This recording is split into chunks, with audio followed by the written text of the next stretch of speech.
اسلام میں سونے کے احکامات، اسلام میں نیند کے بارے میں کیا احکامات ہیں، کب سونا چاہیے اور کب بیدار ہونا چاہیے، غلام صاحب امریکہ سے پوچھتے ہیں۔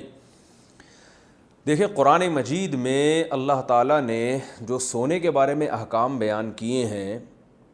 اس میں پہلی بات تو پتہ چلتا ہے کہ سونے کا اصل ٹائم رات ہے، دن نہیں ہے۔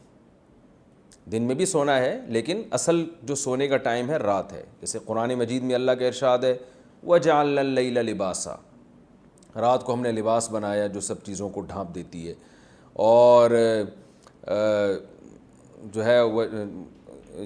ڈھانپنے کا مطلب یہی ہے ہر چیز کو چھپا دیتی ہے، تو انسان بھی رات کو آرام میں آ جاتا ہے اور وہ لیٹ جاتا ہے۔ تو اصل سونے کی جو ہے نا جو وقت ہے وہ رات ہے، اور دن میں بھی سونا ہے تھوڑی دیر، جس کو قیلولہ کہا جاتا ہے، اس کا بھی قرآن مجید میں ذکر ہے، اور آپ صلی اللہ علیہ وسلم نے بھی اس کی تاکید فرمائی، قیلوا فإن الشیطان لا یقیل، قیلولہ کیا کرو اس لیے کہ شیطان قیلولہ نہیں کرتا۔ اور قیلولہ کسے کہتے ہیں؟ دوپہر کھانے کے بعد تھوڑی دیر آرام کرنا، یعنی کہ لمبی تان کے لمبی سو گئے، ایسا نہیں ہے، تھوڑی دیر، شارٹ نیپ جسے کہا جاتا ہے انگلش میں۔ تو دوپہر کو تھوڑی دیر آرام کرنا یہ بھی حدیث سے ثابت ہے، اور رات کو سونا یہ تو قرآن و سنت سے ویسے ہی ثابت ہے، آپ صلی اللہ علیہ وسلم کا معمول بھی تھا۔ البتہ لمبی تان کے جو سونا ہے یہ قرآن و سنت کے خلاف ہے، جیسے کہ آج کل ہم سوتے ہیں، سو رہے ہیں تو پولیس آتی ہے اٹھانے کے لیے۔ اس کی دلیل بھی قرآن مجید میں کانوا قلیلا من اللیل ما یہجعون، فرمایا راتوں کو بہت تھوڑا سویا کرتے تھے، دن میں تو ویسے ہی تھوڑا سونا ہے، تو رات کو بھی اتنا نہیں جتنا پبلک سو رہی ہے، اس کی نسبت تھوڑا۔ تو صحابہ کرام کی اگر ہم نیند دیکھتے ہیں، صحابہ تابعین کی، تو وہ نیند بہت تھوڑی ہوتی تھی۔ یہ جو آج کل مشہور ہو گیا نا 8 گھنٹے سونا صحت کے لیے ضروری ہے، یہ بالکل غلط ہے۔ اس کا کوئی معیار متعین نہیں ہے کہ کتنی دیر سونا صحت کے لیے ضروری ہے۔ شریعت نے ہمیں، پہلے میں شریعت کے حکام اس بارے میں بتا دوں، پھر اس پہ انشاءاللہ جدید تحقیق کو بھی میں پیش کروں گا آپ کے سامنے۔ تو پہلی بات کیا ہوئی؟ دن میں بھی تھوڑی دیر آرام کرنا ہے ہم نے، اور سونا جو زیادہ یعنی جو پراپر سونا ہوگا وہ رات میں ہوگا، وہ دن میں نہیں ہوگا۔ ایک بات یہ پتہ چلی۔ دوسری بات ہمیں یہ پتہ چلی کہ قرآن کہتا ہے تھوڑا سوتے ہیں، جتنا پبلک سو رہی ہے نا یہ بہت زیادہ سو رہی ہے، اتنا زیادہ نہیں سونا۔ یہ دوسری ہمیں ہدایت قرآن سے پتہ چلی، قرآن و سنت سے۔ تیسری ہدایت ہمیں یہ پتہ چلی ہے کہ جلدی سونا ہے رات کو۔ رسول اللہ صلی اللہ علیہ وسلم نے عشاء کے بعد نہ سونے کو اور گپیں مارنا، اور جیسے ہم لوگ کر رہے ہوتے ہیں آج کل، تو اس عمل کو بھی ناپسندیدہ قرار دیا ہے۔ عشاء کے بعد آپ صلی اللہ علیہ وسلم سو جایا کرتے تھے، جلدی سونے کا معمول تھا۔ تو یہ 3 چیزیں آپ اگر جمع کر لیں اپنی زندگی میں، تو اسلامی تعلیمات جو سونے کے بارے میں ہیں اس پر بھی عمل ہو جائے گا، اور صحت بہت ٹائٹ ہو جائے گی انشاءاللہ۔ تو یہ جو ہے نا کہ کم سونا، یہ جب ہی ممکن ہے کہ جب آپ سونے کی اس ٹائمنگ کو فالو کریں جو قرآن و سنت نے ہمیں بتائی ہے۔ اچھا، اس میں ایک بات یہ بھی ہے کہ آپ صلی اللہ علیہ وسلم عشاء کے فوراً بعد سو جایا کرتے تھے، پھر بہت جلدی رات کو اٹھ جایا کرتے تھے، پھر بہت لمبی لمبی تہجد پڑھا کرتے تھے۔ تو پھر فجر کی نماز سے، فرض نماز سے تھوڑی دیر پہلے آپ تھوڑی دیر آرام کیا کرتے تھے، بہت مختصر سی نیند ہوا کرتی تھی وہ فجر کی سنتوں کے بعد،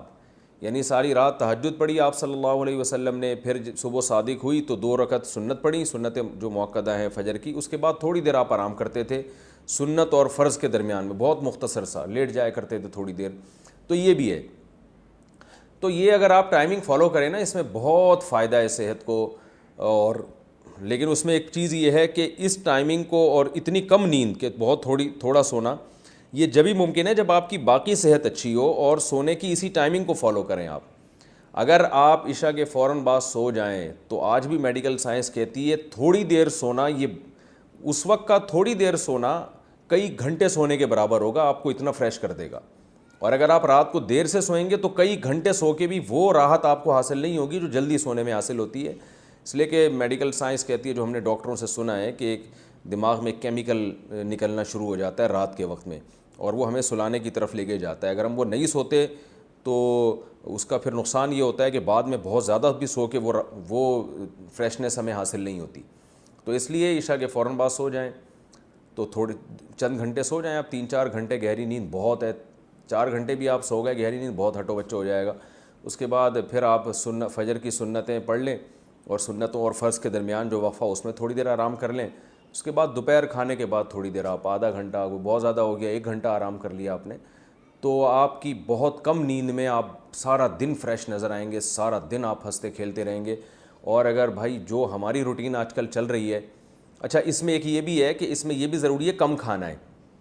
کیونکہ جو زیادہ کھاتا ہے پھر وہ اس کو زیادہ سونا پڑتا ہے، جتنا کھائیں گے اتنا ہی پھر وہ موٹاپا آئے گا اور درجنوں مسائل، تو کھانا بھی کم کھانا ہے اس میں۔ تو ہر لحاظ سے آپ اگر پوری شریعت کی تعلیمات کو فالو کریں گے، پھر اس کو ایسا نہیں کہ آدھی تعلیمات شریعت کی لیں آدھی آج کے رواج کے لے لیں تو پھر وہ صحیح حساب چلے گا نہیں، تو اسی حساب سے کھانا بھی پھر کم کرنا ہے آپ نے۔ تو اگر آپ اس ترتیب کو فالو کریں گے نا تو آپ دیکھیں گے چند گھنٹے، یعنی 4 5 6 گھنٹے بھی آپ کے لیے 24 گھنٹے میں بہت ہوں گے، تو آپ ان لوگوں سے زیادہ اچھا کام کر سکیں گے جو 8 8 9 9 گھنٹے سو رہے ہیں پھر بھی وہ فریش نہیں ہوتے، اور آپ 5 6 گھنٹے کی نیند میں بہت زیادہ فریش ہو جائیں گے اگر آپ اس ترتیب سے سوئیں آپ۔ تو یہ ہے، لیکن یہ کہ یہ باتیں آج کل کون عمل کرتا ہے؟ آپ عشاء کے بعد سونے کی کوشش کریں گے، پبلک ہی نہیں سونے دے گی آپ کو، گھر والے میں سارے جاگ رہے ہوتے ہیں، تو پورے گھر کا ماحول چینج کرنے کی ضرورت ہے، پوری قوم کو چینج کرنے کی ضرورت ہے، حکومتی سطح پہ اس پہ کوشش ہونی چاہیے، محنت ہونی چاہیے۔ جن ملکوں میں جلدی سونے کا رواج ہے، چائنا میں اور تھائی لینڈ میں گیا ہوں، وہاں بھی میں نے دیکھا ہے کہ لوگ جلدی سوتے ہیں اور فجر کے بعد ان کی مارکیٹیں کھلی ہوتی ہیں، تو وہاں گورنمنٹ نے جو ہے نوٹس لیا تھا اور گورنمنٹ لوگوں کو اس پر لے کر آئی ہے، حکومتی سطح پر اس کی کوششیں اور محنتیں ہوئی ہیں۔ تو قوم تو جبھی تبدیل ہوتی ہے جب گورنمنٹ لیول پر اس کی کوشش ہو، لیکن آپ اپنے طور پر اگر کر لیں تو بہت اچھی بات ہے، کم از کم 2 4 لوگ ہی ٹھیک ہو جائیں گے۔